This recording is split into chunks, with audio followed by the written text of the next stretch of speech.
Hello বন্ধুরা, চলো আজ দেখে নেই 30 মিনিটে কিভাবে পারফেক্ট দুধ চিতই পিঠা বানানো যায়। আসসালামু আলাইকুম। তাহলে শুরু করা যাক আজকের প্রসেস। প্রথমে একটা পাত্রে 6 কাপ পরিমাণ চালের গুঁড়া নিয়ে নিব।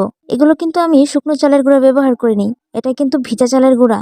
তারপর নিয়ে নিয়েছি 1 কাপ পরিমাণ ভাতের পেস্ট। তারপর দিয়ে দিব হাফ চামচ লবণ। তারপর নিয়ে নিয়েছি 6 কাপ পরিমাণ কুসুম গরম পানি। তারপর ভালোভাবে ব্যাটারটা মিশিয়ে নিতে হবে যাতে একটু জমাট বেঁধে না থাকে। ব্যাটারটা ভালোভাবে মেশানো শেষে এখানে দিয়ে দিব 1.5 চা চামচ মতো বেকিং পাউডার এবং সবগুলো উপকরণ ভালোভাবে মিশিয়ে নিতে হবে। ব্যাটারটার ঘনত্ব এমন হবে, আশা করি দেখে বুঝতে পারছেন। তারপর একের পর এক পিঠা বানিয়ে নেবেন। একটা পিঠা বানাতে হাইস্ট সময় লাগে 30 থেকে 40 সেকেন্ড।